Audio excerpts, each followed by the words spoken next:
TG Plus News edizione di Treviso, buongiorno. Nella mattinata di giovedì 15 gennaio i carabinieri hanno eseguito una serie di perquisizioni domiciliari, sequestrando armi e droga su 8 giovani di età compresa tra i 19 e i 26 anni, indagati a vario titolo per il reato di rissa aggravata in concorso. Nel corso dell'episodio del 27 agosto 2025 in via Zara a Mogliano Veneto, uno dei contendenti, un cittadino tunisino, era rimasto ferito a un braccio da un coccio di bottiglia, riportando una prognosi di 20 giorni. I carabinieri di Feltre, assieme ai loro colleghi di Treviso, sono riusciti a individuare 2 rapinatori seriali che nel periodo natalizio avevano messo a segno vari colpi pressoché in tutto il bellunese e nel trevigiano.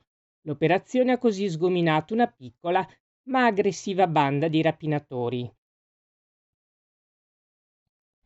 Umanità, riservatezza, professionalità, fedeltà. Così il presidente della Regione Veneto, Alberto Stefani, ricorda la figura di Angelo Gugel, che fu assistente di 3 papi, Giovanni Paolo I, Giovanni Paolo II e Benedetto XVI, scomparso all'età di 90 anni.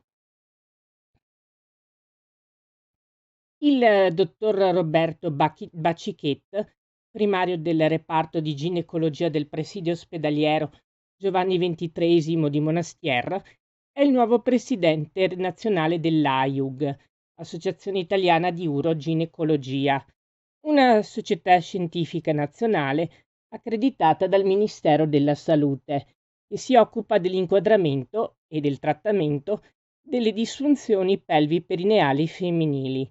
Il dottor Baccichet è considerato uno dei massimi esperti nazionali in queste patologie. Si chiude qui il nostro notiziario. Grazie per averci seguiti. Arrivederci.